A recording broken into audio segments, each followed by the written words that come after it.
கடவுள் கிட்ட போனா இன்னமோ கடங்காரங்கிட்ட போய் நிக்கிற மாதிரி கேட்கறான். என் பிள்ளைக்கு கல்யாணம் ஆகணும், புரோக்கரா அவரு சொல்லு, நீயே சொன்னீன்னா சரி. என் பொண்ணுக்கு கல்யாணம் ஆகல, என் பிள்ளைக்கு கல்யாணம் ஆகல, நான் வீடு கட்டினா அது பாதியில் நிக்குது, அவனை கொத்தனார வந்து கட்டி கொடுப்பாரு.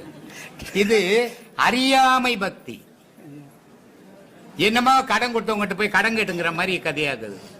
நான் பல வீடியோக்கள்ல சொல்லிக்கிறேன், கடவுள் படைச்சவன், உனக்கு என்ன தரணும் எப்ப கொடுக்கணும்னு அவனுக்கு தெரியும். அங்க அமைதியா கண்மூடிக்கு நில்லு, உனக்கு கிடைக்க வேண்டியது கிடைக்கும். ஆனா கிடைக்க கூடாததெல்லாம் நீ ஆசைப்படுவ, ஆனா அதெல்லாம் கிடைக்காது அப்படின்ட்டு இல்லையா? நான் 6 வயசுல மாடு மேய்ச்சின்னு இதோ பக்கத்து ஊர் நல்லாத்தூர் சோறு தண்ணி இல்லாத சுத்திங்கன்றேன். இன்னைக்கு இங்க 10,000 பேர் முன்ன உட்காருவன் நினைச்சேன்னா நினைக்கல. ஆனா அவன் நினைச்சிருக்கிறான். கோடி நினைவுகள் உண்டு நமக்கு, ஆனா முடிவுகள் அவன் பண்ணணும். மனிதனால